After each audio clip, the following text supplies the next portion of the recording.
Good afternoon from the floor this evening. This is Chris Robinson with your Traders Exclusive comment for today, Wednesday the 21st.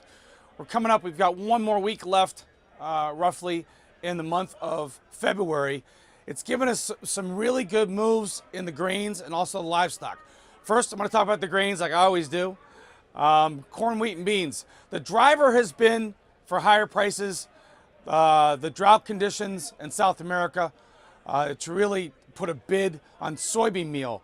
If you pull up a chart of soybean meal, we've rallied from about almost $100 a ton, metric ton, in the past 2 months. That's a big, significant move, and it's pulled up soybeans with it. March soybeans have rallied, in about 6 weeks, rallied 95 cents. That's a good move. It's pulled up the rest of the ag complex with it, kind of kicking and screaming.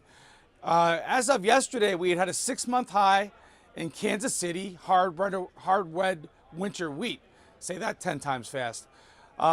That's the wheat that's out there right now, that's in the ground, that's going to be coming up in the spring. There's concerns that it's too dry, and there's concern there's not enough moisture, not enough snow cover, so that could decrease our yield when harvest comes. So that's also given that market a big move higher. It's given us the highest prices we've had in 6 months. So those are the two drivers that have been really moving this grain market.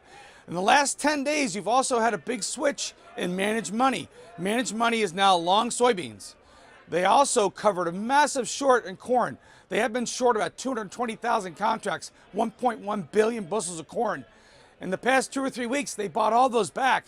The interesting thing is they bought 220,000 contracts back and only gave us a 25-cent move in corn. So that's a lot of people scratching their head. Why did we not get a more severe move higher with all that buying? In my opinion, the answer is because the American farmer is long a lot of grain. They're long in the bin. So every penny or every nickel they're selling physical grain, it helps keep the pressure on these prices. Moving forward, what are you watching? I would watch $4 as a big level in new crop December corn. If we're able to get above that, we could get another leg higher.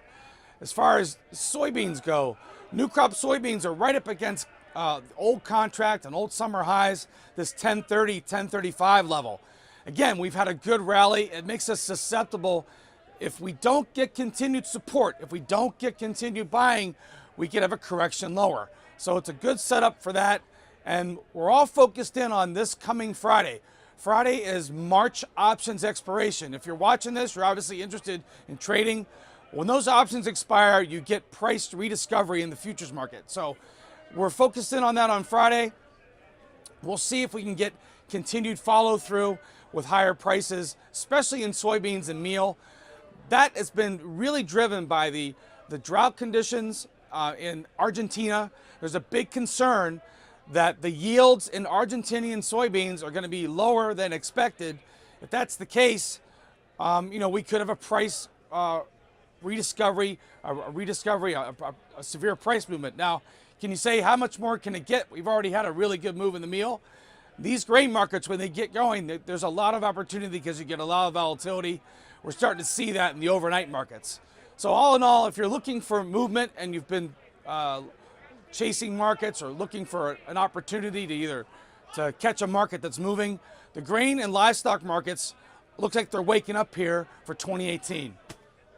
That's about it. If you're looking for help with your hedging, with your marketing, with your speculating, please give me a call. Chris Robinson, have a great day.